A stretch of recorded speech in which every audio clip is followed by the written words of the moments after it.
Greetings. I'm going to quickly look at and share with you all a few key components that we've used over the years concerning planning and organizing our home education. There are 5 main components that I've kind of come up with that I wanted to put out there. The first one is pretty obvious. You want to develop a family vision, and that's based on biblical foundation. And so that is kind of the starting off, fundamental, how we build. So that's the first part. The second part is to set educational goals and strategies.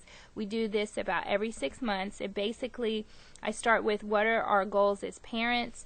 Secondly, what does the state require? And third, I want to hear what my children, what their personal goals are. It's always interesting to hear, and I like them to have a voice concerning their education as well. And so there are a few examples of what we may have set as goals for those 6 months, and then we of course make a strategy. How are we going to obtain those goals?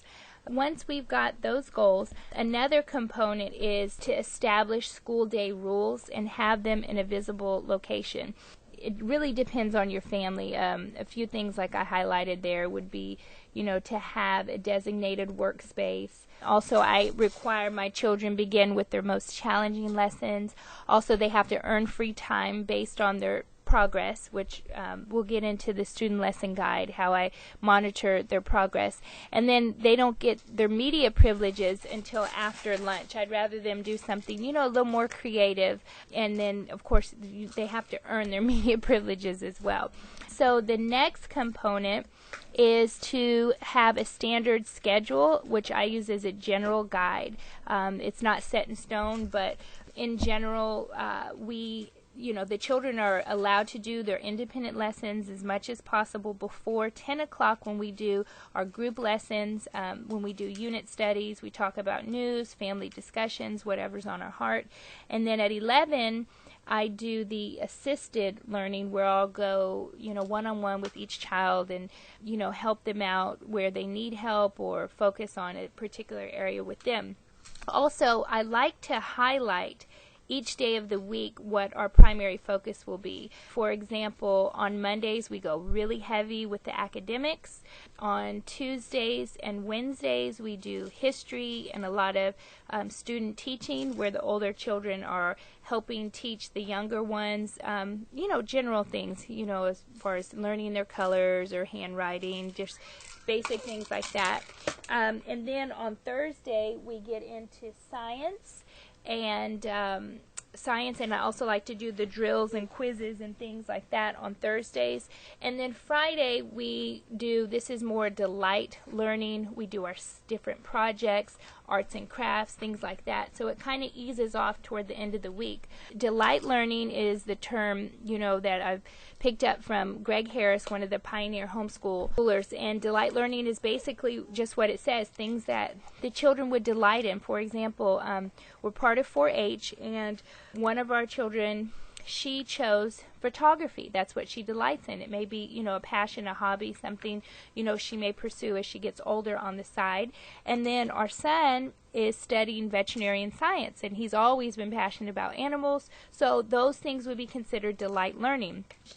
The final part that I've come up with is our student lesson guide, and this, I have to admit, has changed the manner by which we flow in such a positive way. It's night and day. If I don't have the student lesson guides prepared, which I do every week, it takes me less than 30 minutes, but it's just a little more chaotic. If I've got this, which I'm going to briefly review with you, it's just smooth sailing for our family. I like to have some flexibility. I don't like to be overtly structured, but this is a very good guide because what it helps with also is it helps our children learn to be responsible and accountable. And let me show you really quickly how that works. For those who've been in public schools, you may remember having like little student planners where you can write your assignments and things. That's kind of where I got this idea. And I know there are quite a few planners out there. I have not explored too many, but I developed this one where there's 5 main columns, and you'll notice, I know you can't see very clearly on the computer, but there is a box by each of the little assignments where they can mark off when they have completed that assignment. And so let me just tell you briefly, since you probably can't read it. The first column is their personal care, such as brushing their teeth, combing their hair, things like that. The second column is their daily dues. This is what is expected every day. It doesn't change. Make sure you do so much handwriting practice. Make sure you maybe do your grammar, whatever is based on each child. My expectations for the day. And then the third column I have there is independent lessons, and those will change day to day. We may do 2 or 3 days worth of math, and then we may have another day where we're doing our language arts. It just depends. Those will change, but these are assignments they can do independently. And then over there on the fourth column, on the second half of the page, we do our group lessons. A lot of this is unit studies. We discuss news. We may take a field trip or just whatever it is. That goes there. And then on the final column, like I shared before, the delight studies will go there, things like hobbies and things, and also our home studies, which we do, we'll do a lot of gardening, yard work, things like that. Also at the bottom, I do the word list for spelling, which you can see there.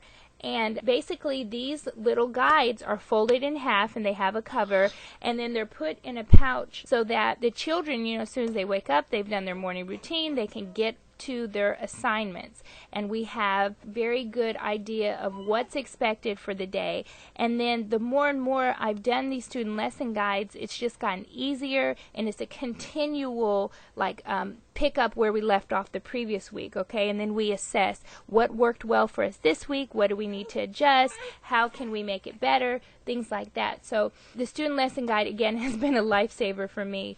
And so those are just some little ideas that have helped us over the years. So I pray that something in there would be a help to you.